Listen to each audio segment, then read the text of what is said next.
We're all a part of God's great evangelism, whether it's sowing a seed just by being friends with your next door curmudgeonly neighbor, just going the long haul with somebody like that. That is something that God is using, that the Spirit is growing up in that person. I can just think about the way He chased me down over 15 or 20-year period of my rebellion. I could point to all these different places where people were sowing into my life.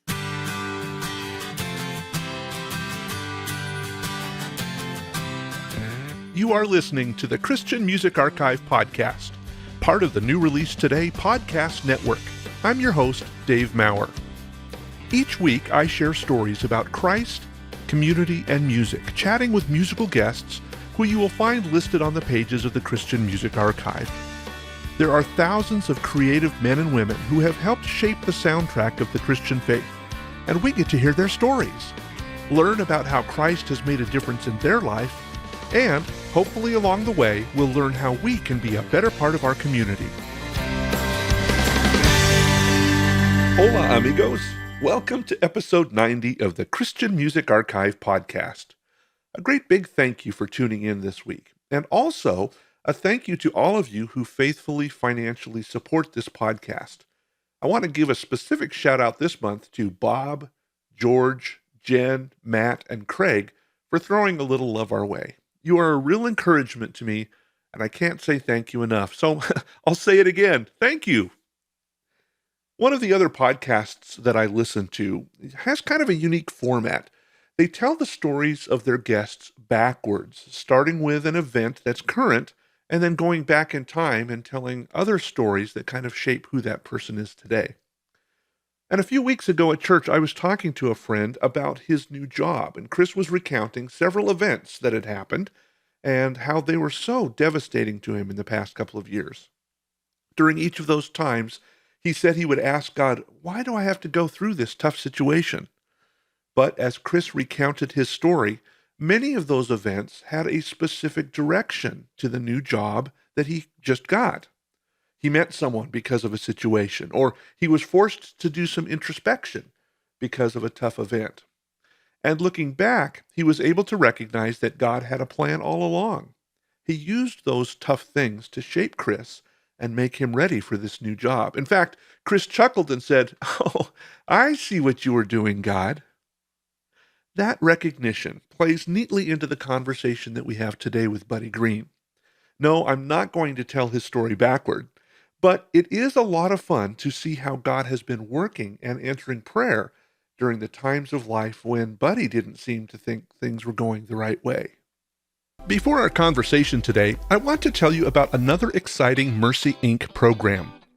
Starfish Kids is a child sponsorship and development program in the northern part of Haiti. Students in 30 schools are sponsored each month for $25 a month. That money pays for tuition and books so that the students can get a Christian education. And in addition to school, students are also attending church, and a lot of times the entire family will attend too. That $25 a month contribution also helps pay to train and retain teachers. Now this really surprised me. A well-trained teacher in Haiti makes about 1,800 Haitian goud a month. That's about $20 a month in U.S. currency. That's just crazy. Starfish Kids would love to support and train more kids and add additional schools to the ones they're already working with.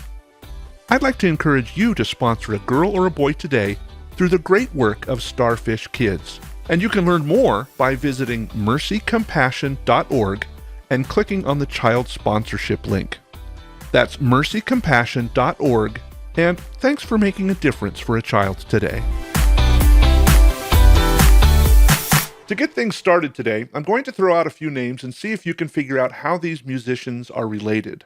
Little Walter, Toots Thielemans, Charlie McCoy, Stevie Wonder, Bob Dylan, Darrell Mansfield, Buddy Greene. Well, if you're a student of music, you'll probably recognize that these are all harmonica players, and probably astute listeners will say, hey, these are some of the best harmonica players. Well, today we get to talk with Buddy Greene, and yep, he was on that list of amazing musicians. But more importantly than his incredible musical skills, Buddy is a man who loves Jesus. And I've been looking forward to this podcast for some time. So join me in welcoming to the podcast Buddy Greene. Welcome, Buddy.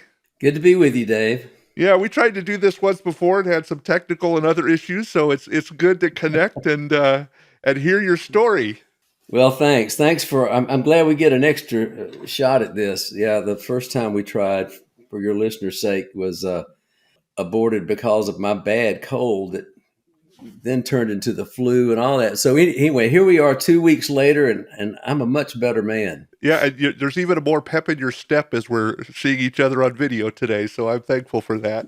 Yeah, me too. Well, you are primarily known, well, there's a lot of things you're known for, but you've been known as a harmonica, extraordinaire player. I mean, you have mastered that instrument probably more than most of us grandfathers sitting on the front porch playing our own harmonica. But you also play guitar and a bunch of other stuff. But why did you kind of focus on harmonica? Yeah, I was just taken with it at an early age.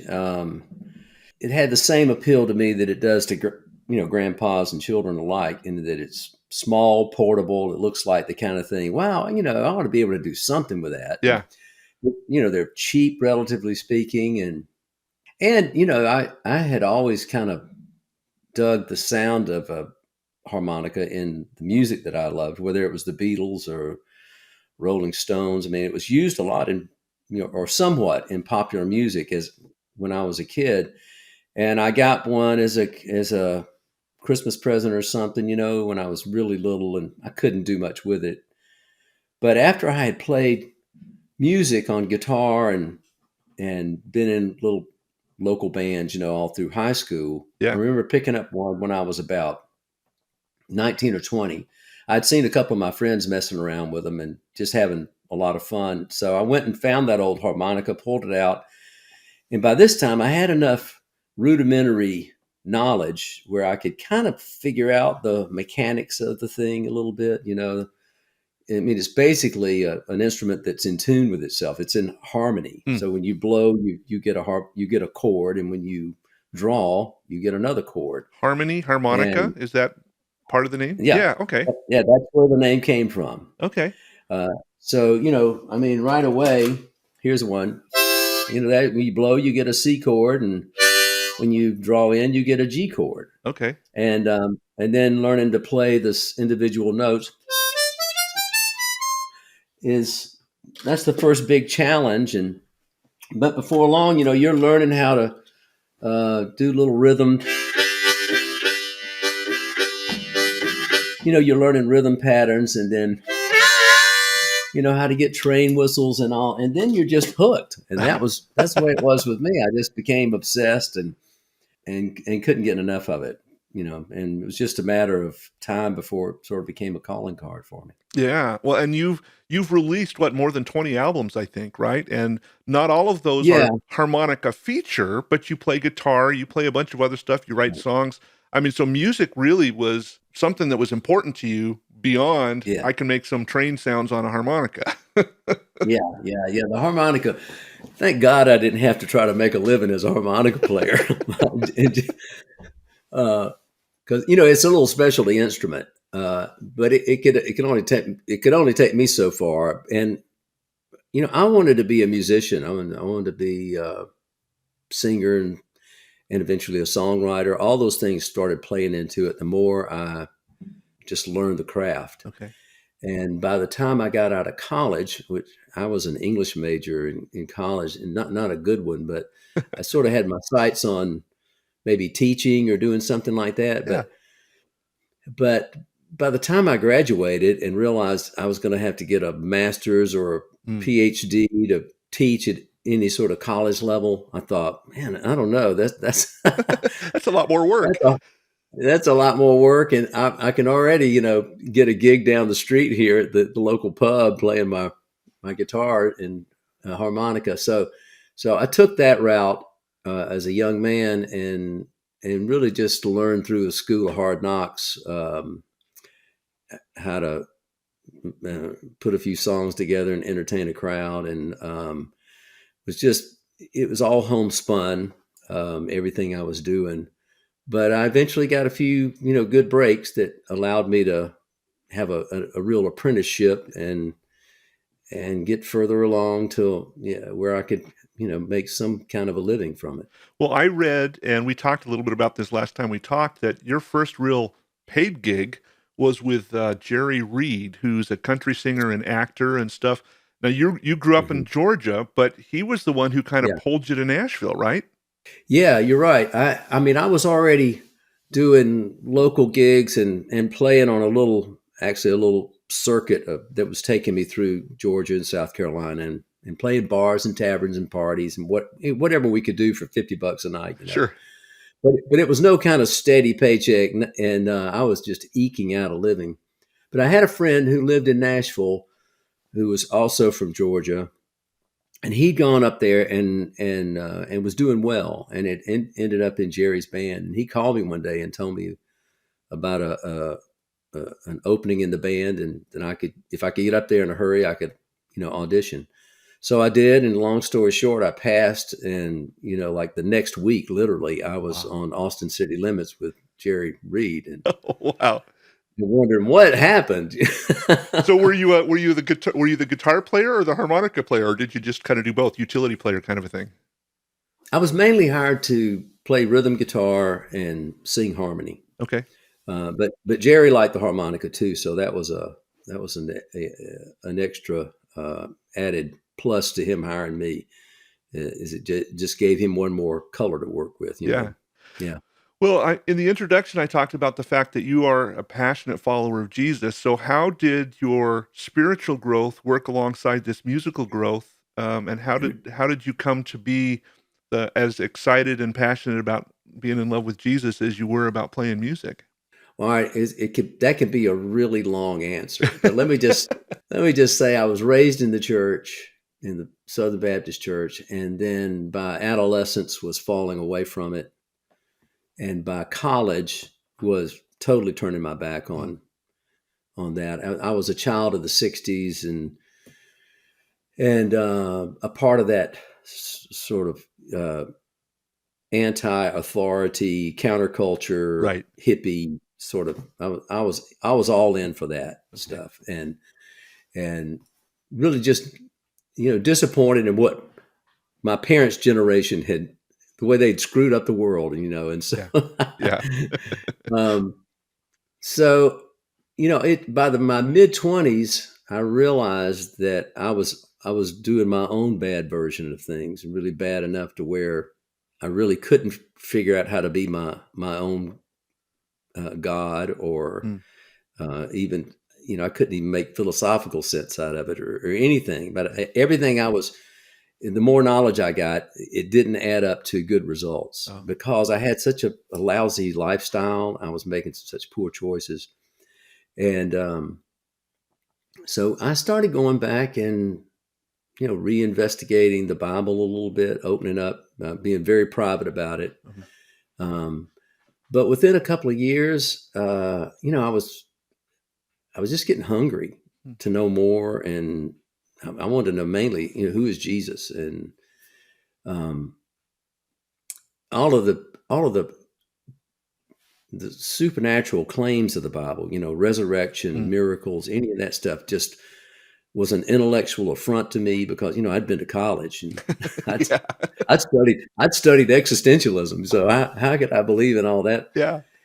And, but I just remember the good news, or parts of the good news, just coming through to me to where it just made me hungry to Mm. want to know if there was really truth here.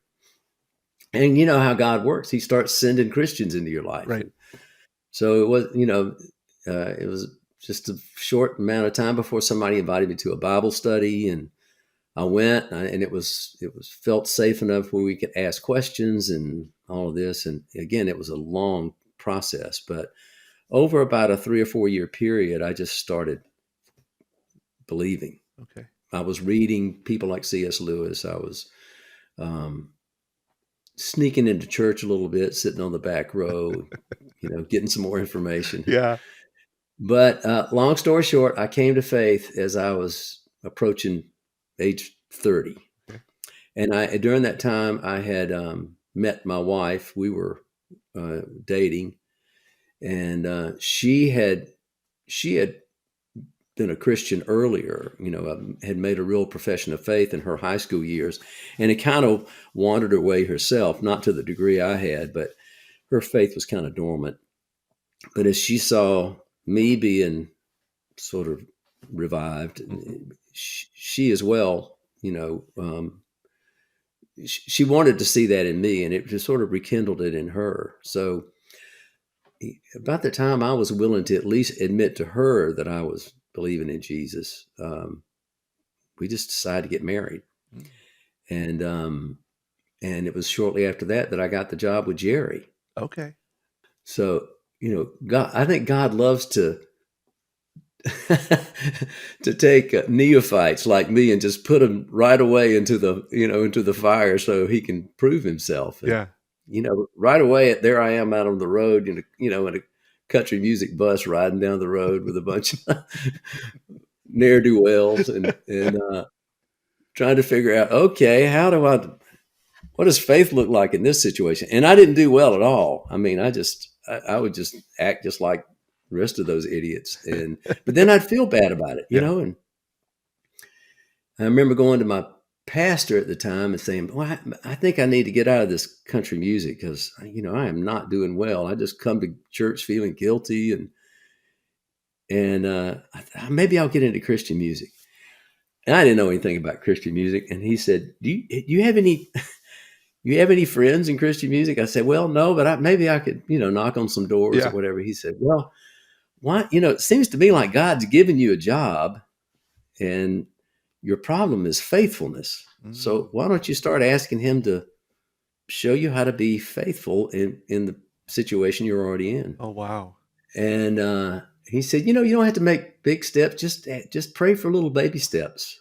So, I mean, I would literally pray on the way to the bus to, go off on say a week or 2 week tour. As a young married man, here I am, newlywed and all, and trying to walk the straight and narrow and all this. But my prayer would be something like, okay, Lord, when the marijuana joint comes my way, help me just to take it and pass it to the next guy and not stop at my lips. Yeah. And I'd go through the weekend without getting stoned. Uh-huh. And it was like, wow, well, he really met me, he really gave me faith. And then the same thing was like, when they want to show a bad movie, help me to get up and go to the back of the bus and just read a book. Yeah. And he did. And I just started learning about how God meets you. Yeah. And makes up the difference that in those places where you're weak, that's where he likes to show his strength. Yeah. And so all those little lessons that I just needed to learn, I think that's why God gave me that job right off the bat, was to give me a good, primer in walking in faith. Yeah. Well, you kind of started going down that path, but I was curious about what the difference Jesus in your life made in your music. And you talked about, well, maybe I should go to Christian music. Don't know what that is. But where did you see that actually start coloring how you sang and performed on your own? Well, I was listening to Christian music for the first time. And I kind of knew about it already. I had a good friend named Mark Hurd. Oh, sure. Who you may know about. Yeah. Mark was from Macon, Georgia, too. Right. And Mark and I had actually become friends during my heathen days when I was in my 20s, and we had kind of reconnected. And I knew he was a Christian, and I knew he was recording, and we started a little bit of a correspondence. And I was listening to his music some, and it was very thoughtful, great songwriting. Yeah. So there were people like that already in place, and I loved that kind of writing. That sort of confessional Christian writing where you're just writing about your faith and your relationship with God and your outlook on the world and all that. And so I just started trying a little bit of it myself. I'd also listened to a lot of bluegrass gospel music. Okay. Just old, which, that might have come from black or white traditions, but in bluegrass, there's always been a tradition of gospel music being a part of it. And I listened to those old songs like You're Drifting Too Far from the Shore, or And I just get convicted by it, Amazing Grace, even. I'd start remembering some of those old hymns. So I wanted to see if I could write about my faith. And I started writing some songs. And, before long, I had half a dozen or so that I was knocking on people's doors and seeing if anybody was interested. I might have even gotten one or two cuts, but finally, I came to the attention of a real mover and a shaker in the Christian music world, which is a guy named Bob McKenzie. Sure, yeah. Yeah, Bob had produced everybody. Had been president of Benson Music at one point, and he happened to go to the same church I attended and heard me play one day at a service and came up, introduced himself, and he was intrigued and wanted to take me to lunch and find out more. And another long story short is he was the first person to offer me a record deal, and it was sort of a two-sided thing he wanted to do. He said, he listened to a few of my songs and he held up one. He said, "This is the only one I like."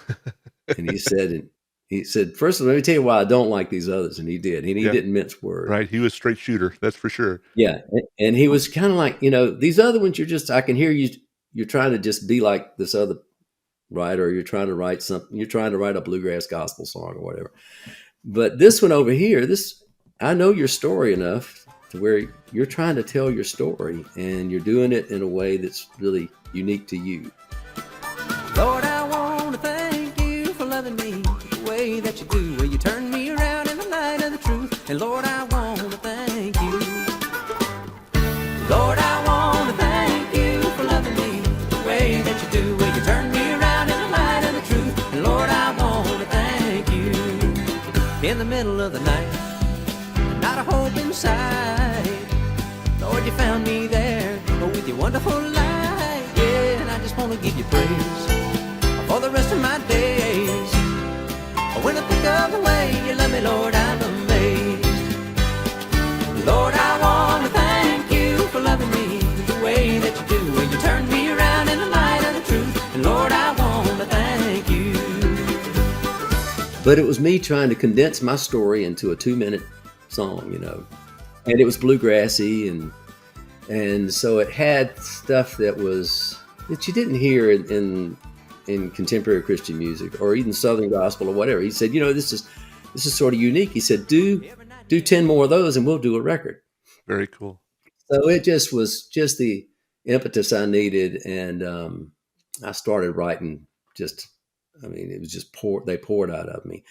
And within a year, I had released my first album. He had introduced me to Bill Gaither during that time. I was still working for Jerry, but Bill invited me to an event, an annual event called Praise Gathering that they did back in those days. And I got a good reception there. And then Bill asked me to go on the spring tour the following year. This was 1987. Okay. And there were conflicts with Jerry's schedule. So I had to turn down Bill's offer. And I hated that because I'd been with Jerry 4 years.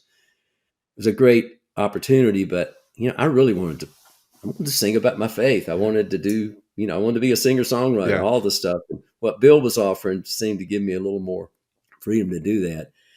And the next day, I remember praying because Bob really taught me out of quitting Jerry and going with Bill. Okay. He said, Bill's just offering you a tour, a 2-month tour. Jerry's giving you a job. So that, the responsible thing is to hang on to your job. Right. And so I said, yeah, you're right. So I prayed for God just to give me contentment and to not be anxious about things that I had no control over. Yeah. And so the next day I got a call from Jerry's office, literally the next day. And it was the business manager telling me that they were going to have to cut back because they just couldn't afford a 6-piece band on the road, and said, we know you've got aspirations elsewhere and also, and you've been a great employee, but we're going to give you your 2 weeks. And no kidding. And I did cartwheels out the door and and called Bill and asked him, if the offer was still good. And it was. And then I made the second album, which as I waited for the tour to happen, I had about a month, and Bob said, "Okay, let's go in and do that other record I want to make with you, which is harmonica instrumentals, featuring familiar hymns, gospel Praise songs, harmonica, that was spiritual." called, right? Yep, let's praise harmonica. Yeah. So things were just so dovetailed. I mean, it's amazing how it all worked together. Yeah. Isn't it interesting how God says, "Come to me, and I'll guide and direct you." And we, in our own mind, are going, "Well, I've got this commitment, and my pastor even thinks I have this commitment." And then God says, "Yeah, I think you need to be doing something different." And He cut the cord for you. Yeah, right. Well, but I got such good advice too. I mean, like I'd be talking to my pastor during that time, and he'd just say, "Listen, we can pray to a God to open doors no man can close, and to close doors that no man can open." Right. And that applies to our marriages, our our work, our desires, whatever, but Yeah. just learn to do that and then look for it. And so that was what was happening. I was learning, and I've been learning this my whole life, is that it's so much better to pray, ask God to lead and to open those doors, to close doors, than it is to try to make things happen Mm. and somehow, baptize our own frustrated desires. Yeah.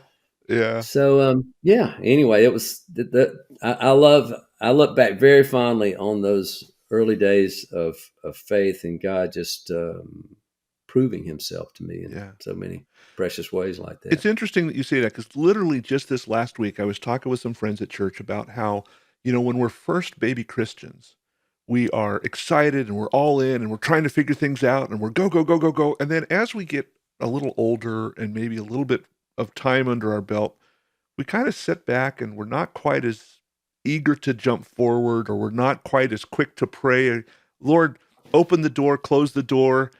What do you Yeah. think it is that causes us, as we progress, I'll say, to say, "Okay, I've had this experience in the past. I'm not going to push for it right now"? Yeah, getting older, you learn more, you suffer setbacks, you disappoint yourself, um, cynicism ensues. It's part of aging, I Mhm. think, for one thing. But there again, I think God is in those details. He's working in that as well, and to, prove to us in fresh ways how we need Him, and it's going to be a different journey in your 40s than it was in your 20s, Right. as it will be in your 60s, and however long you go, it looks different, and all those seasons, doesn't it? By the time I was in my 40s, I was already established somewhat as a Christian musician, and Mhm. I had a few recordings, and I was kind of living the dream in some ways. Yeah. But also, what happened at that point is I started realizing I was in sort of this insular world, religiously, musically. It was all Christian all the time, Yeah. and I was not a happy camper. Musically, I wanted more. I didn't want to just go from one Christian event to another. Yeah. I'm a musician. I love playing gospel music and all, but gosh, I love Stevie Wonder. I love the Beatles. I Yeah. love, bluegrass, and I love playing music in different settings, whether they're, a secular or a church setting, and I just couldn't do it. Because my job was limiting me, Right. or my career choice, or whatever, or at least that's what I thought. Mm. And there again, I got to this place where I had to pray and seek some wisdom and advice, and kind of get pushed out of that place that I thought I was trapped in, to a place where I would take a few chances that didn't involve my reputation as a Christian Mm. singer. Yeah. And so I think it was around 2002 that I did the first really sort of secular recording. And I'd already released by this time, 10 records or whatever, but they were all Christian records. And this one was called Rufus, which was my middle name. And it's what Jerry Reed called me when I was in his band. Okay. to distinguish me from another buddy in the band. Okay.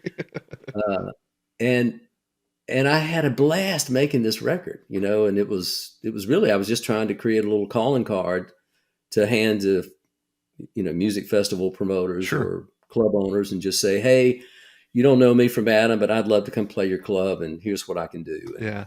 it's kind of like starting over a little bit.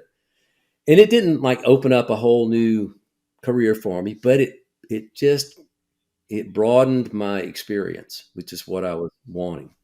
And that kind of pushed you more towards some of that Americana sound that you've been recorded later in your career. Yeah, absolutely. Yeah. And, by this time, I never was much of a radio presence. I wasn't, my songs weren't ending up on the charts and what have you. So I was beginning to realize, I don't need to worry about if this is going to work on the radio or any of those criteria. So yeah, there became I'd say the last 20 years of recording, even though I've got some favorites from that first 20 years, Sure. but the last 20 years have been so much more fulfilling, enjoyable, and created probably a better body of work than the first 20. But I couldn't have done that had I not. I mean, that's what God was teaching me as I was in my 40s and dissatisfied and needing to be nudged along. Right. Yeah.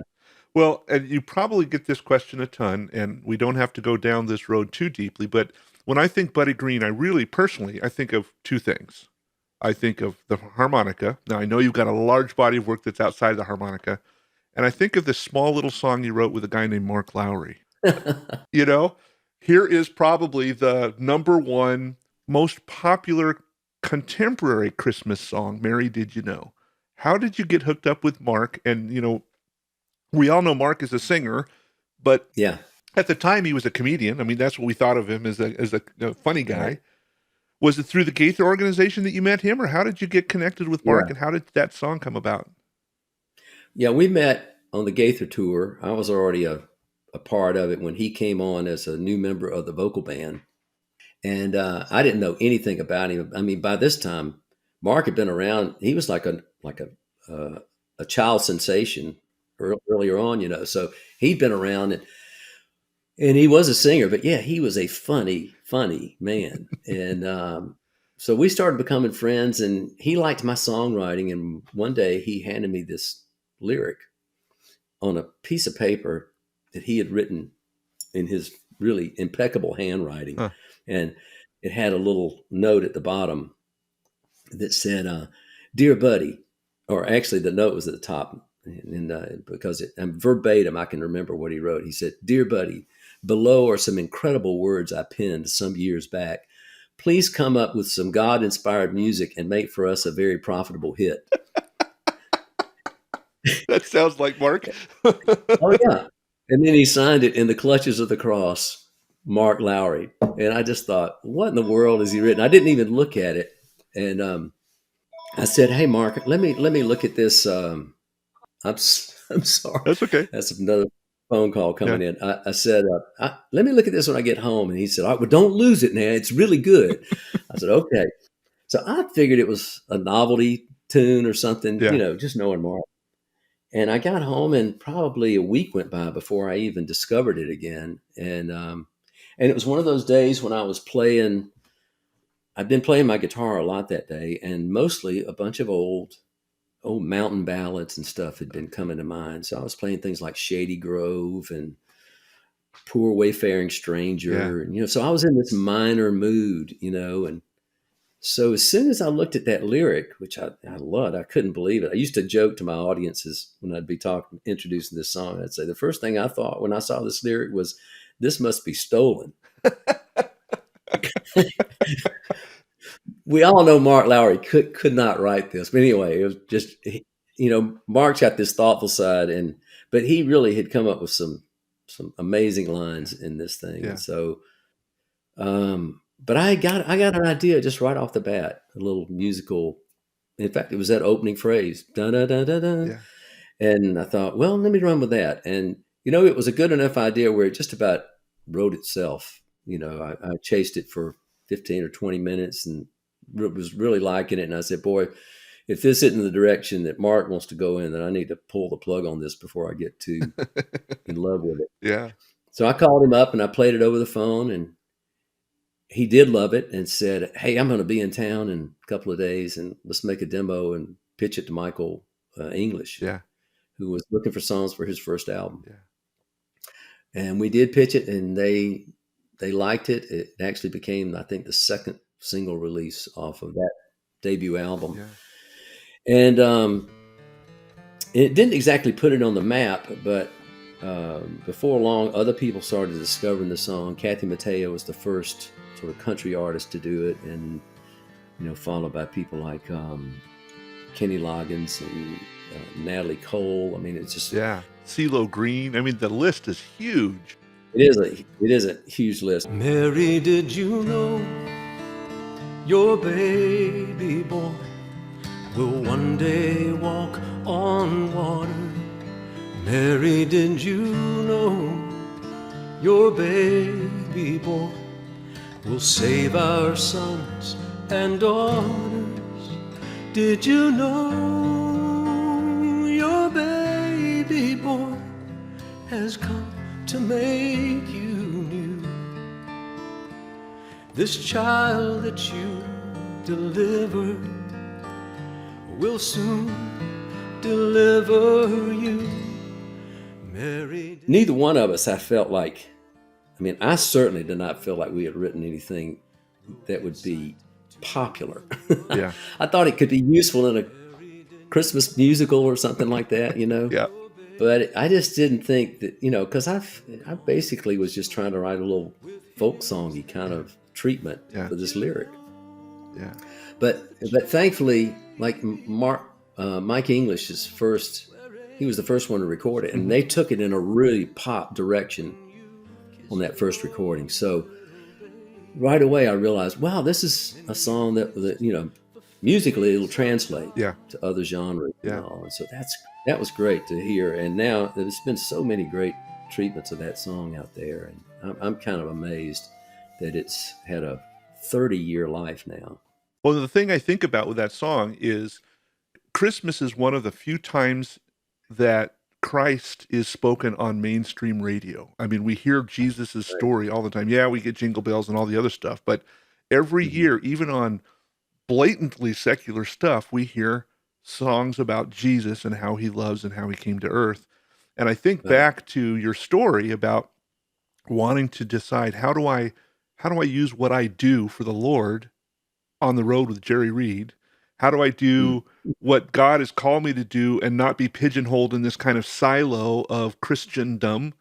And here God blesses you and Mark with this opportunity to do a song that has become a modern classic, I would say, and people sing it. And what is it all about? It's all about the amazing love of Jesus for mankind. And what a gift that was for you to say, oh my gosh, God, you've been preparing all along, meeting Bill Gaither, meeting, all these different people, to put you in a spot where the music that you're doing is not that the other music doesn't make an impact. That's not what I'm saying, but you've got such a worldwide impact with that song. God has used you for that. Well, that's what we're all doing, though, Dave, don't you think? I mean, we're all a part of God's great evangelism in the world. Yeah. So whether it's sowing a seed just by being friends with your next door curmudgeonly atheist neighbor, or whatever, just going the long haul with somebody like that. That is something that God is using. That the Spirit is growing up in that person. I can just think about the way He chased me down over a 15 or 20 year period of my rebellion, and I could point to all these different places where people were sowing into my life good seed. Yeah. And sometimes it was a song. I remember, finally sort of understanding the words to Amazing Grace and just realizing I really am a wretch. Man, I really do need a God of radical grace to rescue me, because I'm too far gone for anything else to work. So that's, when somebody can stop for a minute, be arrested by a song by like Mary Did You Know, and just hear the lame will leap, the dumb will speak, the praises of the Lamb, and think, what is this song talking about? Just if it can just get the wheels turning a little bit, then that's going to lead you to the next thing that the Spirit is doing to get you to inquire a little more about who is Jesus. Yeah. And so it's just a step along the way. But yeah, I'm grateful that Mark and I got to do something has some sort of universal value out there. Yeah. Well, and I think that's the prayer of all of our lives, right? Lord, make my life something that you can use to reach people, just exactly like you were saying. So I appreciate your faithfulness to that. Well, I want to be cognizant of time. I have two more questions. One, we always ask people who support our podcast if they've got questions, and this one actually comes from my mother, so I'd be in trouble if I didn't ask. I told her, I said, I'm going to be introducing Buddy, and he's announced his retirement, so this is kind of a special thing. And she says, "Oh no, does that mean he'll never be on another homecoming, a Gaither homecoming?" No, I've kind of retired from the road. I really am enjoying it, and I still do an occasional trip. There are a few exceptions I'll make, but mainly I've wanted to be more of a local guy for a long time, and whether that's playing music or just being involved with my neighbors or church or community. Yeah. And I was always just sort of letting my road career interfere with that and interrupt it and justify my lack of involvement. Sure. But I really enjoyed it, though. I mean, the pandemic, I'd been thinking about it leading up to 2020, and I was going into 2020 with like, well, I'll sort of semi-retire and see what it's like. And then and the brakes skidded on. So I thought, well, I guess this is it. And I really have, I had some great times on the road, but I have not missed it. By the time you get to be my age, you really love your own bed. Amen. Amen. And if you never had to get on another airplane, it would be too soon, Yeah. So yeah, if Bill Gaither calls, I'll be there. Sure. There are plenty of exceptions I still want to make. Well, I think of the answer to prayer that Jerry Reed's office calling you saying, "Hey, you're not on the tour anymore," which gave you the focus to pursue Christian music. And then the focus of, "Hey, Lord, should I maybe go into retirement?" And then he threw a pandemic at you to kind of give you an answer of Exactly. It's like he guides in his way.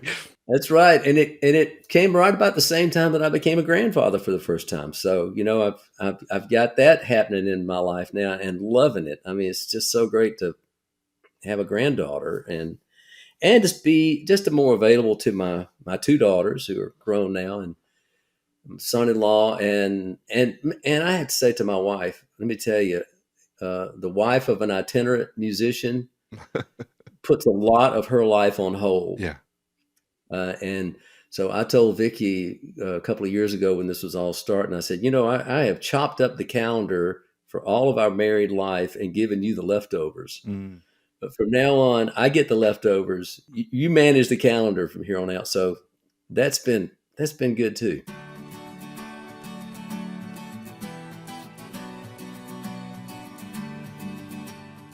Every Saturday, I send out a newsletter to a bunch of folks who are committed to praying for artists, both current artists and legacy artists. How specifically can we be praying for you and Vicki, and you're praying for you in the weeks and the months that are coming up ahead of us? Thank you for that. I think just that we would just go into this period of life that we're in now as seniors and grandparents and parents. And people that want to be community-minded, that we would listen to God and continue to learn what it means to be faithful in the world. We, pray for our marriage, but that's it. I mean, I want to learn how to be faithful as an old man. I'm into it enough to realize it's going to be a lot different than life in my 40s. It's yeah. Life in your 60s and 70s and all is when you're really in, I don't want to use a word like decline, but nothing works like it used to. Everything's slowing down. Everything's harder. Yeah. All that. But there's something wonderful about a slower pace, and not so much demand on your schedule, that sort of thing. So yeah, I just want to be able to listen and respond in a good way.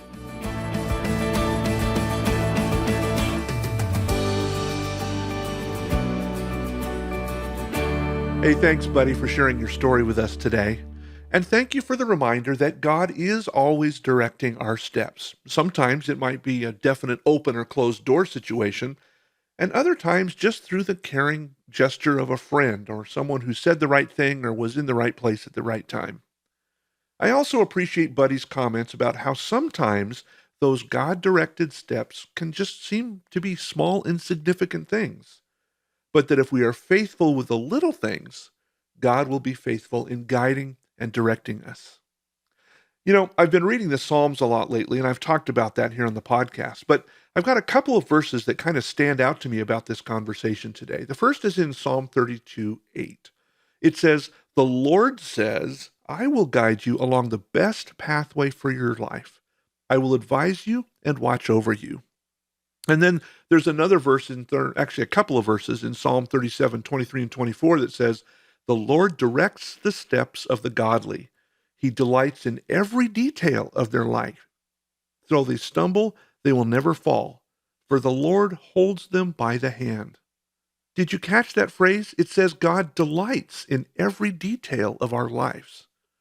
It makes me think about all the things that I'm going through during the week and realize God's delighting in this stuff. He's got a plan, and I almost picture him as a dad chuckling behind the scenes going, just wait, you've got to see what's coming up. This week I featured 3 of Buddy's songs, "Lord, I Want to Thank You," "Mary, Did You Know," and "Brand New Day." Actually, you haven't heard "Brand New Day" yet, but I'm going to share that at the end of this podcast. And you'll find the links to all of Buddy's music on his website, buddygreene.com. I'll put the links to all of Buddy's information in the show notes. But remember that the best way to support musicians is to buy music directly from them on their website. So I encourage you to head over there and do that. As always, thank you for joining me in this conversation today.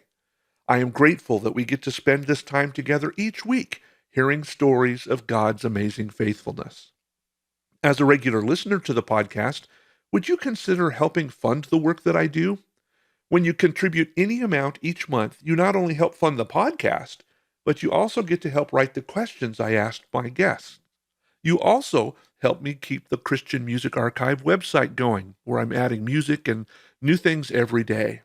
So you can learn more about all of this over at christianmusicarchive.com/donate. And thanks again for your support.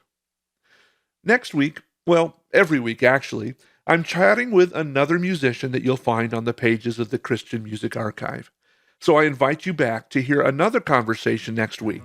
But to close things out, I'm going to use my standard phrase because I believe it with all of my heart. God loves you. In fact, He's crazy about you. And now, here's Buddy's song, "Brand New Day." Cool spring morning and it sure feels good. Sitting on the back porch and nestled in the wood. Sweet song rising from the river down below. All creation putting on a show. Oh, get away, gotta get away. Gotta give a listen to a brand new day. It's good to be still and it helps me pray. And thank the good Lord for a brand new day. Thank the good Lord for a brand new day.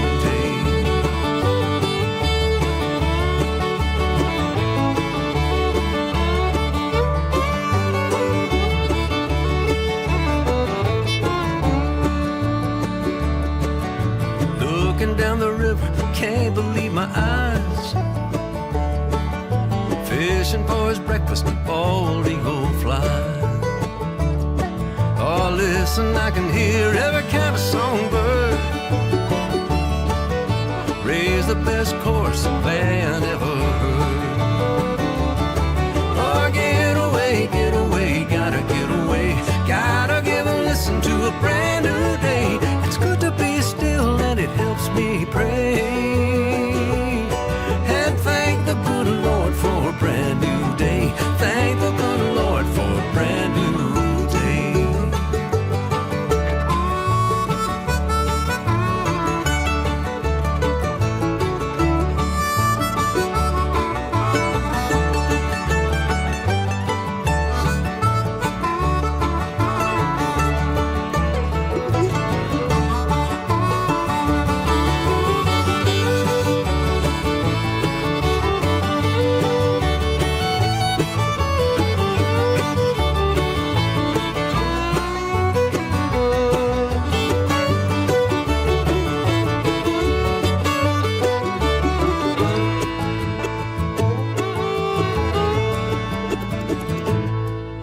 could sit right here till the kingdom comes, but I gotta get going for the work to be done. You know the seed for the sowing and the time is now to put my faith in the Lord and my hand to the plow. My faith in the Lord and my hand to the plow. Oh, get away, gotta get away. Gotta give a listen to a brand new day. It's good to be still and it helps me pray. And thank the good Lord for a brand new day. Oh, get away, gotta get away. Gotta give a listen to a brand new day. It's good to be still and it helps me pray. And thank the good Lord for a brand new day. Thank the good Lord for a brand new day.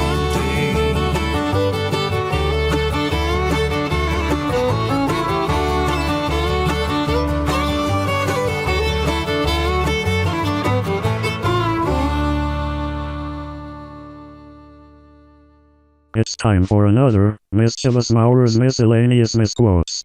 The other day, I was listening to a song about super glue. It's been stuck in my head ever since.